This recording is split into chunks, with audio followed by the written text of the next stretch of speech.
oh, how does it feel to move from, well, actually, the last time when I came to your country was winter, or it doesn't matter, late winter, and it was minus something. But here, you know, it's completely different story. Actually, Thomas is right. We had better to have this conference near the seaside. We have to work on that, definitely. I expected the weather to be hot, but not that hot. And unfortunately, well, the problem with air conditioning, I was told that for a number of reasons, including the importance of preservation of our cultural heritage, we are prevented from installing fan or any kind of device outside of the building. We cannot touch the external walls of these buildings, this one and the other. So there's no air conditioning, neither here, nor there, nor in the other building of the university, in the only section of the rector, of the dean, and the but for unknown reasons. But joke apart, this is not a joke actually, I first of all would like to thank you all very much for joining us on this occasion. I understood and learned that you spent yesterday in sightseeing in Venice, is that correct?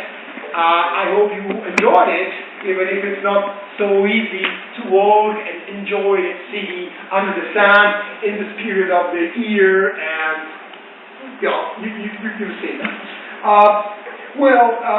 And on the top of that, in these 2 days are going to be very intensive. We have a number of presentations, we have a number of topics to be discussed and debated. So for these reasons as well, I printed the program today and tomorrow. Consider it as just a tentative program of these 2 days.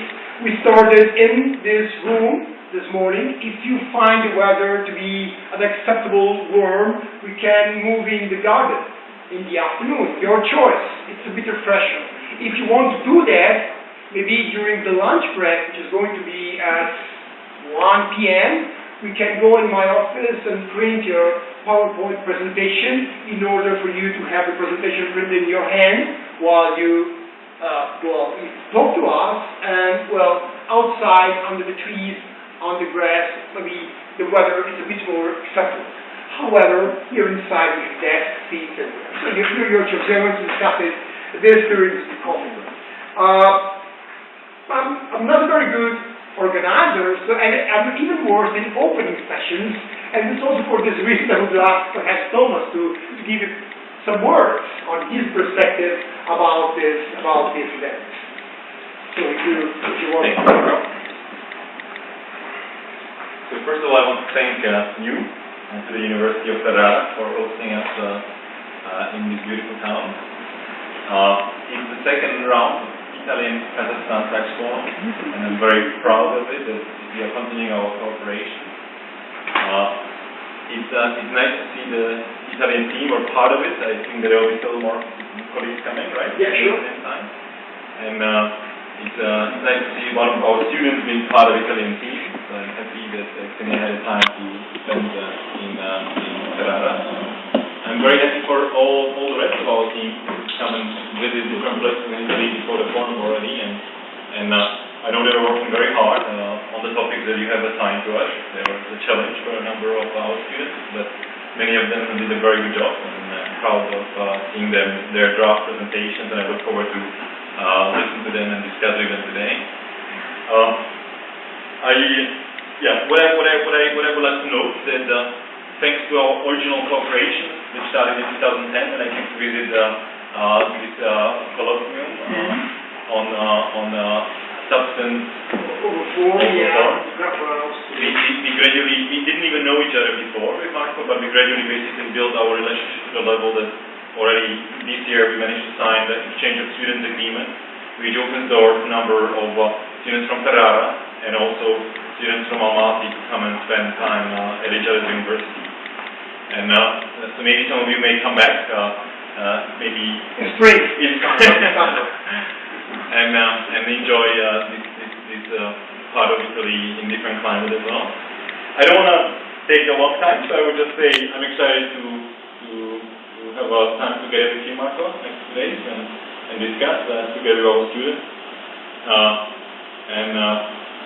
Thank you again for organizing it and making it possible.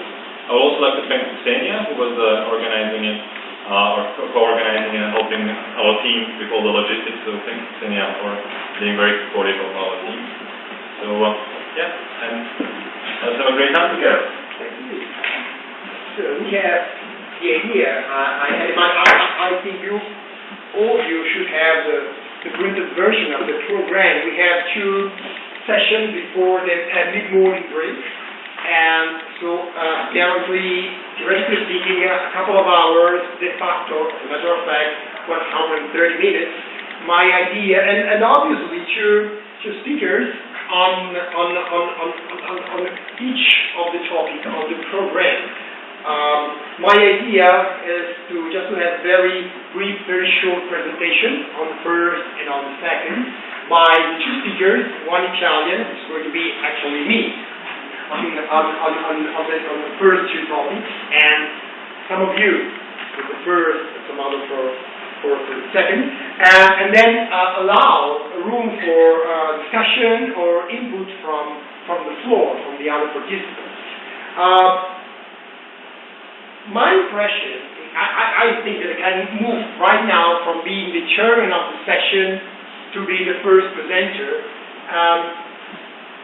Because obviously I found it correct to begin with the development of the Italian tax system in order to make you a bit more familiar with our taxation system, with the way in which we interpret and the way in which we apply taxes in Italy.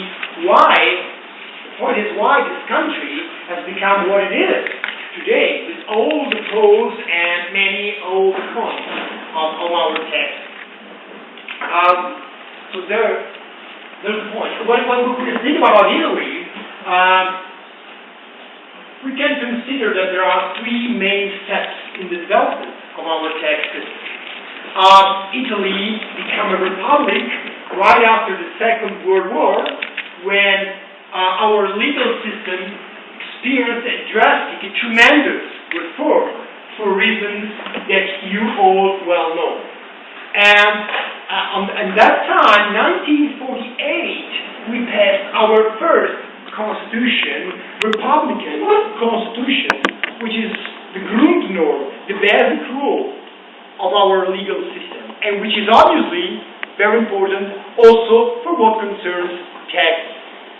In our constitution, the fundamentals, the very basics of the Italian tax systems are 2 main principles.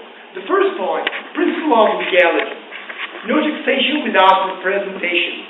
Drafted, it's a principle that you all well know. It was developed in the United Kingdom in the 13th century, but we had to wait until 1948 to have it in our Republican Constitution.